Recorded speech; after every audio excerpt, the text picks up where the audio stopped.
നമ്മളിങ്ങനെ സായാഹ്ന വാർത്തായാത്ര തുടരുമ്പോൾ ഒരുപാട് വാർത്തകൾ ഇങ്ങനെ വന്നുകൊണ്ടിരിക്കുകയാണ്. പല പ്രശ്നങ്ങൾ, അതുപോലെ തന്നെ പുതിയ അപ്ഡേറ്റുകളൊക്കെ വരുന്നുണ്ട്.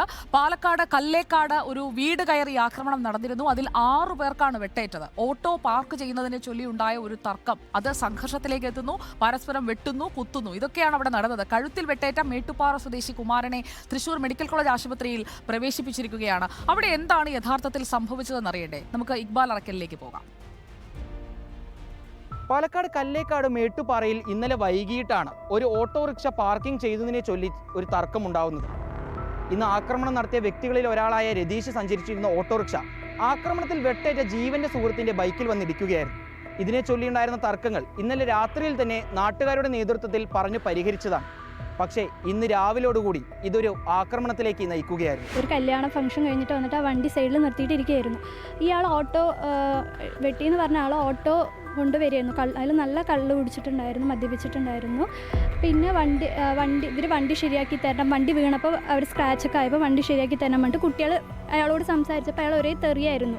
അവർ വീട്ടുകാരും ഇവർ തമ്മിൽ വാക്കുകൾക്കുമായി. അത് കഴിഞ്ഞിട്ട് ഞങ്ങൾ വേണ്ട, പ്രശ്നം വേണ്ട എല്ലാവരും കുട്ടികളിനെയൊക്കെ വീട്ടിലേക്ക് വിളിച്ചിട്ട് പോയി. അതേപോലെ അവരും പോയി.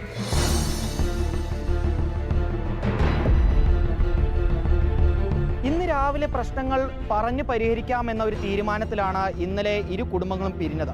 പക്ഷേ രാവിലെ 6:45 രമേശും രതീഷും മറ്റു സുഹൃത്തുക്കളും കുടുംബാംഗങ്ങളും ചേർന്ന് കുമാരൻ്റെ ഈ വീട്ടിലേക്ക് എത്തുകയും ഉറങ്ങിക്കിടക്കുകയായിരുന്ന ഇവരെ വിളിച്ച് പുറത്തേക്ക് ഇറക്കുകയായിരുന്നു. ഇതിന് ശേഷമാണ് ദാരുണമായ ആ ആക്രമണം നടന്നത്. കുളിച്ചിട്ട് വിളക്കെത്തിക്കവരും വരുമ്പോൾ ഈ നിലവിളി അവരൊക്കെ കൂടി ഒന്ന് നിലവിളി കേട്ടപ്പോൾ കുമാരൻ വന്ന് എന്ത് പറയുമ്പോഴേക്ക് കുമാരനേട്ടൻ്റെ കഴുത്തിൽ വെട്ടിയതും ചെരിയുമായ അങ്ങനെ പെണ്ണ് നിലവിളിച്ചു.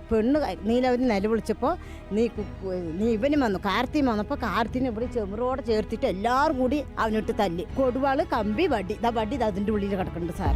വടീനെ അവർ വലിച്ചെറിഞ്ഞിട്ടുണ്ട്, വടി അതിൻ്റെ ഉള്ളിൽ കിടക്കുന്നുണ്ട്. കമ്പി തത്തറിഞ്ഞിട്ട് കമ്പിയിലിട്ടിട്ട് പെണ്ണിട്ട് മണ്ടയെ കൊടുത്ത് സെൽവി പറയുന്ന പെണ്ണ് പിടിച്ച് തള്ളിവിട്ട്, തങ്കം പറയുന്ന പെണ്ണ് തങ്കം തള്ളിവിട്ടിട്ടാണ് കല്ല് വെച്ചെറിഞ്ഞത്.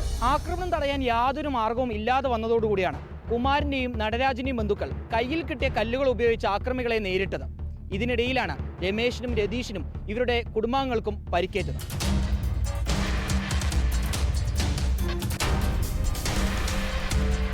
ബഹളം കേട്ട് നാട്ടുകാരെത്തിയതോടുകൂടി ആക്രമികൾ ഓടി രക്ഷപ്പെട്ടു. നാട്ടുകാർ ഉടൻ കുമാരനെയും ബന്ധുക്കളെയും ആശുപത്രിയിലേക്ക് എത്തിച്ചു.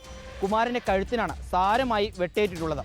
നിലവിൽ പാലക്കാട് ജില്ലാ ആശുപത്രിയിൽ നിന്ന് പ്രാഥമികമായ ചികിത്സകൾ നൽകിയതിനു ശേഷം വിദഗ്ധ ചികിത്സയ്ക്കായി കുമാരനെ തൃശൂർ മെഡിക്കൽ കോളേജ് ആശുപത്രിയിൽ പ്രവേശിപ്പിച്ചിരിക്കുകയാണ്. സംഭവത്തിൽ രതീഷും രമേശും തന്നെയാണ് ആക്രമണത്തിന് നേതൃത്വം കൊടുത്തതെന്ന് പോലീസ് സ്ഥിരീകരിച്ചിട്ടുണ്ട്. ഇവർക്കും ചികിത്സ നൽകിയതിനു ശേഷം ഇരുവരെയും ഉടൻ തന്നെ കസ്റ്റഡിയിലെടുക്കുമെന്നാണ് പാലക്കാട് നോർത്ത് പോലീസ് അറിയിച്ചിട്ടുള്ളത്.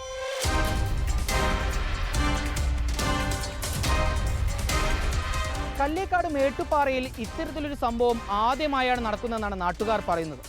കുറ്റക്കാർ ആരായിരുന്നാലും അവർക്കെതിരെ ശക്തമായ നടപടി സ്വീകരിക്കണമെന്നാണ് നാട്ടുകാർ ഒരുപോലെ ആവശ്യപ്പെടുന്നത്. വീഡിയോ ജേർണലിസ്റ്റ് വിനൂസിക്കൊപ്പം റിപ്പോർട്ടർ ഇക്ബാൽ അർക്കൽ, ഇൻ റിപ്പോർട്ടർ, പാലക്കാട്.